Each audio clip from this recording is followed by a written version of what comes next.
ada satu kelompok yang memang sudah punya tekad dari awal adalah ingin membersihkan daripada duriat-duriat Rasulullah, termasuk dan runtuhnya Turki Ottoman kan.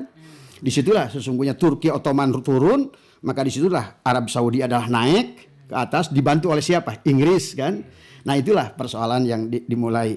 Nah sementara masyarakat Indonesia dikira mereka yang datang dari Yaman itu sama, satu bahasa Arab, kedua tampangnya mirip kayak Sayyid dan Syarif yang sebelumnya. Maka disinilah mulai persoalan, muncullah tokoh yang mungkin kita sudah kenal dengan Habib Utsman bin Yahya. Habib Utsman bin Yahya ini adalah sesungguhnya digunakan oleh Senokorgronya adalah tadi untuk mengkelabui masyarakat. Maka kenapa terjadi geger Banten, geger Cilegon? Karena mereka masyarakat kiai-kiai itu 800 orang mati, meninggal saat itu.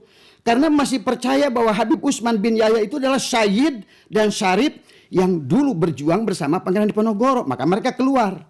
Termasuk maaf Abah pernah diskusi dengan keluarganya Kiai Nur Ali Bekasi.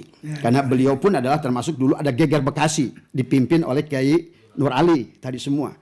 Ternyata mereka pun adalah berkumpul karena percaya dengan Habib Utsman bin Yahya tadi semua. Dan inilah sebetulnya yang harusnya dipahami oleh masyarakat Nusantara. Dan juga kalau Abah selalu memohon kepada Menteri Agama, kepada MUI, kepada PBNU adalah tolong dipahami tentang sejarah ini. Karena ini adalah transparan, bukunya ada, buku Hubdojongnya ada, buku Panderplasnya ada, buku Senokorgronya ada. Silahkan dicari di perpustakaan nasional dan dijual beli dengan bebas. Tapi yang Abah ingin dari mereka itu sadari siapa tokoh Utsman bin Yahya ini. Ya, karena tokoh Utsman bin Yahya inilah yang menjadikan terjadinya geger Cilegon, geger Banten, sampai Utsman bin Yahya mendapatkan penghargaan patung yang berlambang apa namanya itu? Singa dari Ratu Belanda saat itu. Karena itulah beliau diangkat menjadi Mufti Batavia yang pertama. Nah, dan tujuannya kalau kita lihat yang mengisahkan ini bukan dari orang kita, yang mengisahkan ini orang Belanda sendiri yang bernama Hubdejong dan Panderplas.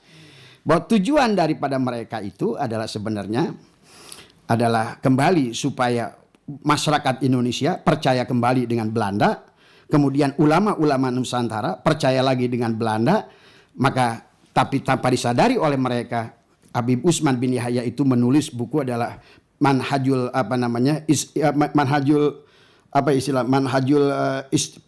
Istiqomah Fiddini Wassalamah kalau tidak salah bukunya. Sekarang masih dijual bebas. Silakan di Aji. Itu di halaman 22 sampai 24 itu ditulis dalam bahasa tulisan Arab tetapi sebetulnya bahasa Melayu. Bisa dibaca di situ. Di halaman 22 dan sampai 24 itu Habib Utsman menjelaskan tentang sesungguhnya Pangeran Diponegoro itu adalah penjahat. Bahwa sesungguhnya pejuang-pejuang Nusantara adalah merupakan mereka adalah orang-orang yang berjuang atas nama nafsu setan. Mereka itu gurur. Dan inilah yang akhirnya yang tidak diterima oleh Kiai Hadratus Syekh Hasyim Asy'ari, diantaranya adalah Kiai Hasbalah saat itu adalah yang Habib Utsman bin Yahya meminta kepada Kiai Hasbalah untuk menjadi Mufti Batavia di Surabaya, tapi ditolak oleh beliau. Sementara di sisi Habib Utsman bin Yahya menganggap bahwa dia itu legal karena beliau adalah karena saat itu katanya Indonesia belum ada. Yang ada adalah pemerintahan Hindia Belanda. Tapi tetap tidak bisa karena kita ini adalah Nusantara.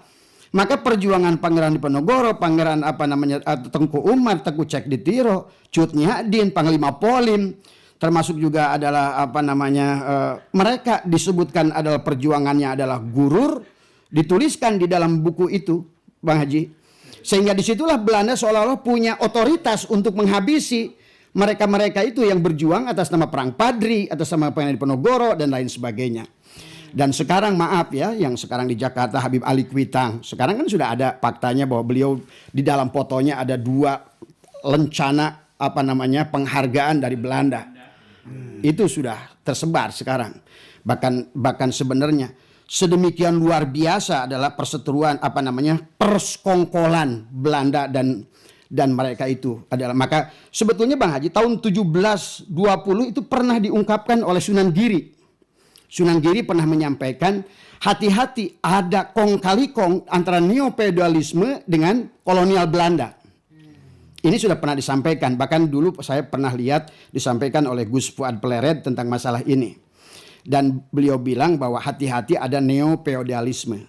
Nah, sementara kita sudah paham bahwa setelah Belanda itu membawa orang-orang Baalwi ini dari Yaman, dan ternyata dari 700 yang bermarga seolah-olah Sayyid walaupun ini palsu, di plus 15.000 tahun 1920, kemudian naik 30.000 1940, bahkan di sebelum Indonesia menyatakan kemerdekaan, Baalwi ini di Nusantara sudah 50.000.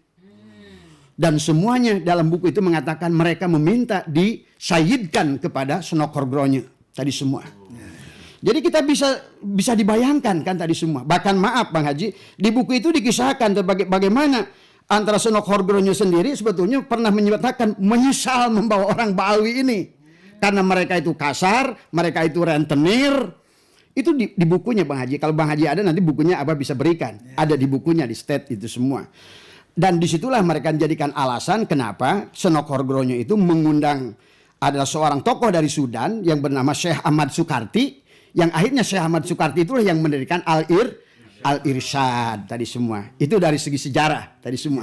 Maka sampai hari ini 1928 sebetulnya Robitoh Alawiyah itu berdiri, yang meresmikan, yang mensahkan adalah Gubernur Jenderal Belanda. Bagaimana Robitoh Alawiyah kemudian menjadi nakobah? Menjadikan sebuah yang menentukan nasab duriat Nabi, sementara Robitoh Alawiyah itu didirikan tahun 1928 oleh Belanda, disahkan oleh Belanda, ditandatangani oleh Gubernur Jenderal Belanda. Nah, inilah yang barangkali Bang Haji secara sejarah yang harusnya adalah bangsa Nusantara adalah memahami tentang ini semua. Dan kalau seandainya mereka sekarang yang selalu mengagulkan tanpa kami Habib tidak akan ada kemerdekaan bagi Indonesia. Tapi kalau kita lihat di makam-makam pahlawan di Kalibata lah, mau di Jawa Tengah lah, di makam pahlawan di Surabaya, nggak ada satupun mungkin Al-Idrus, Al-Haddad, Al-apa, nggak ada Bang Haji. Jadi semua.